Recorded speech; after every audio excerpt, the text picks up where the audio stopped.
The poem we're taking up for discussion now is titled Smoke, and it is written by Padma Sachdev, a poetess who was born in Jammu in 1940. And she originally started writing in her mother tongue Dogri, and later on many of her works were translated, and she has written in Hindi too. This particular poem speaks of the bitter aftermath of maybe a communal disharmony that shook her town. Now, having been born in 1940, Padma Sachdev, must have had experiences of the trauma of the partition of India and Pakistan, because Jammu, we know, has always been in the eye of the cyclone. It has always been in trouble whenever there are conflicts regarding the border. It is the people of Jammu who have borne the brunt of the entire situation, and it might very well be her own experience that is narrated to us in this particular poem. It must be from her first-hand experience. Now she paints before us a dismal picture of a town that has been devastated by some kind of a violence initiated by human beings, and the smoke in the title refers to the evil feelings, the vice, that is VICE, vice, and the hatred emanating from human minds towards each other. So she says that in the beginning of the poem, she says that when I sigh, what comes out is smoke. So what she means here is that all evil in this earth actually emanates from the human mind, because nature has nothing evil in it.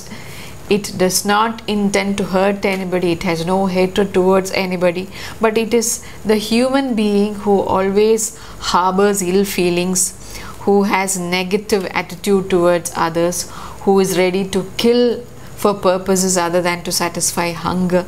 So the smoke symbolizes all the negative feelings, the blackness of the human mind.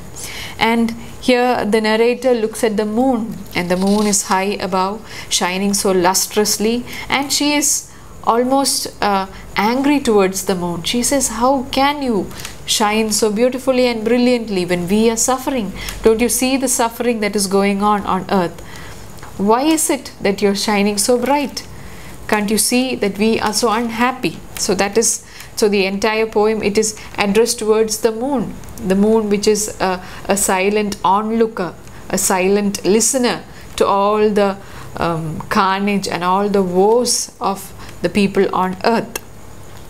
It is almost what we can call a dramatic monologue, because there too we have a listener here.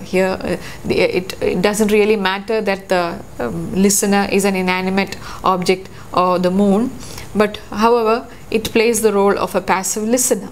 So she says, can't you see that the entire town is burnt down? It has all been reduced to ashes, and along with that all the friendship, all human values, and all the dreams of my heart too have burnt down.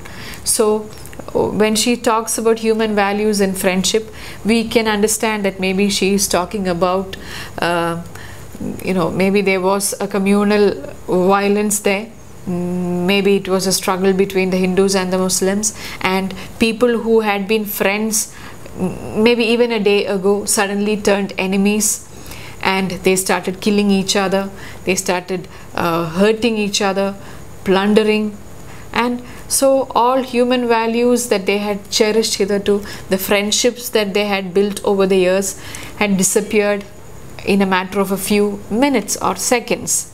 So she says, she questions the moon and asks the moon, why are you shining so bright? What is there to make you so happy?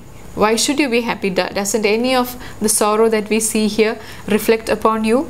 So can't you see that the temple spires are kind of clouded with smoke?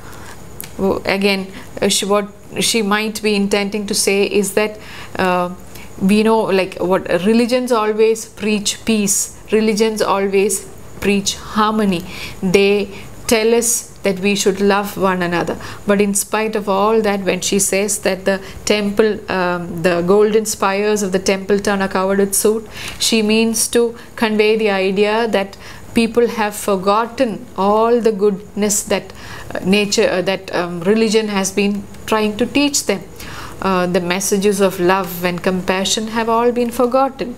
And she says here that the town, it was not a rich town. The people hardly managed to earn enough money to take 2 full meals a day, and the town has now been polluted and ravaged.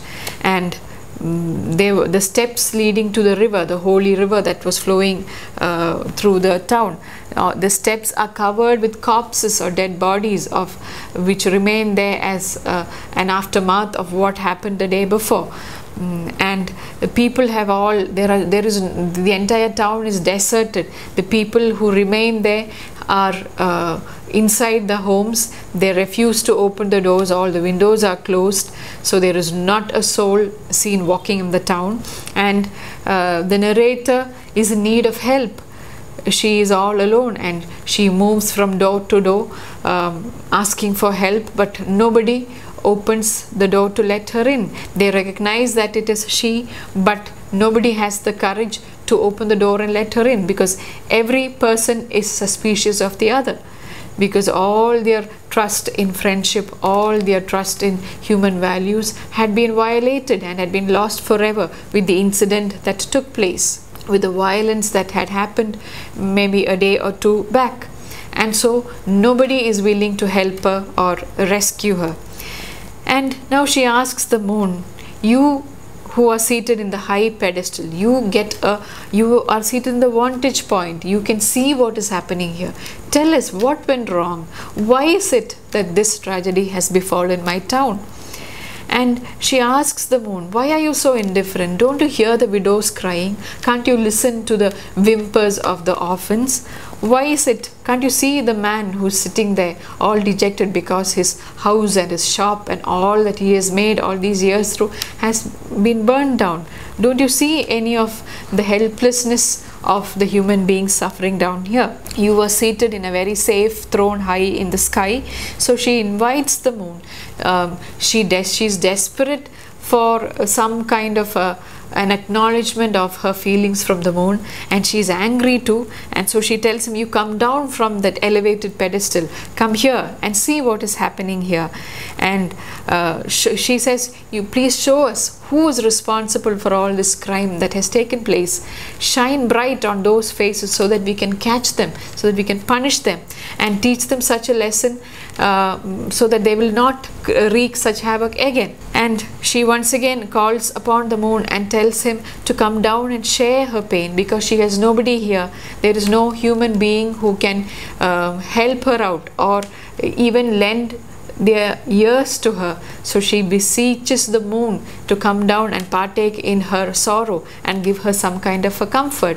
Now this poem, though the poet might be talking of her hometown, this can be anywhere, because now in the present day we know that this scenario is not at all uncommon. In so many parts of the world there are battles going on, there are